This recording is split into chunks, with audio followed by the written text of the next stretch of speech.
Hi guys, welcome back to my channel. Today's video is going to be my Ipsy bag unboxing for June 2018. If you are new here, welcome. I do these once a month. I review the products I get in my Ipsy bag, and if you have not heard of Ipsy, basically it's a subscription service where once a month I pay $10 for beauty products to come to my door. I try them out, I decide if I like them. If I really like them, I can purchase the full option, the full size on their site for a discounted price. So it's pretty awesome. I'll have my link down below so you can check it out. And let's get started with the video. I love the bag this month. It's so pretty. I'm a blue girl. I love the different shades of blue. It's just gorgeous. The first thing I got, I was not a huge fan of. I tried it out on my hand because I saw an ingredient in it and I wasn't sure.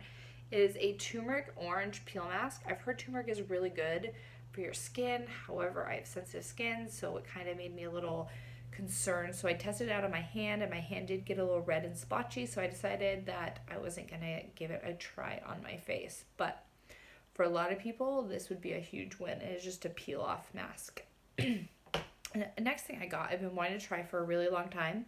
It is the, can you see that? There we go. The Bare Minerals Skin Longevity Serum. So it's a serum that goes on your face. So after you wash your face, put the serum on, then your moisturizer, and it's just supposed to help with your skin's elasticity and that kind of stuff. This one is empowering, replenishing, renewing, and fortifying. I have tried it once. I liked it. It's pretty lightweight. I have to try it a few more times to see what I feel about it, really. But I'm excited to kind of use this more and see what happens. I love Bare Minerals. It's a great brand, and so it should be pretty awesome.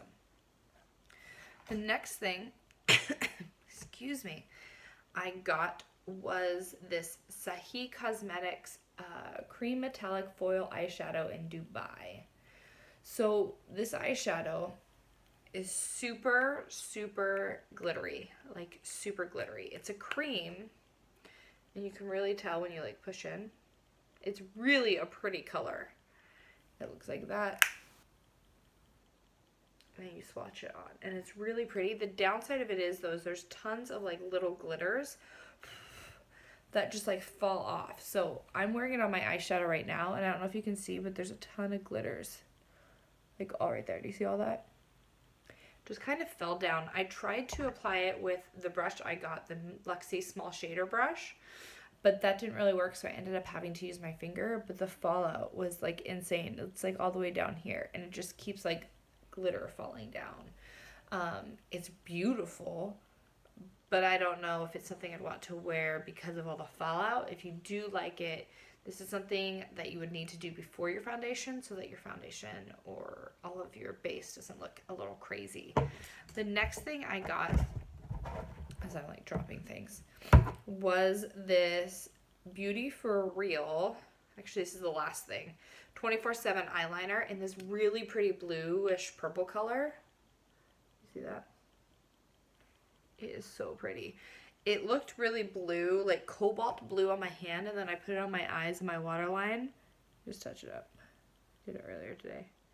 And it came out more purple, and I loved it. This is a great way to add a pop of color on your face without going crazy. So I literally just put this on my waterline, and then I smoked it out with a bright blue eyeshadow I have to like kind of bring it down and kind of give it more of a put together look. So those are the things I got in my Ipsy bag. I am obsessed with this. I cannot wait to use this more. This is fun for like just a day out where you don't really care. You just kind of want to throw an eyeshadow on and go, but there are other ones that I'm really interested in trying that I'd like to give another shot to. This brush is nice and all, but the thing is I'd probably just use it for concealer, to be honest. To me, this is a concealer brush, not a shader brush. A lot of the foils that they come out with nowadays are better applied with your finger than with a brush, and that's just because of the formulas that they're using. And then this one, as I said, was a hard pass. And this, I have to try it a little bit more. I'll have it in my Get Unready video with me that I'll be filming later on this week and be posting in a little bit. So All right, if you have any questions, let me know. What product would you be most excited to try is my question to you. So answer that down below in the comments. Thanks so much and have a great day.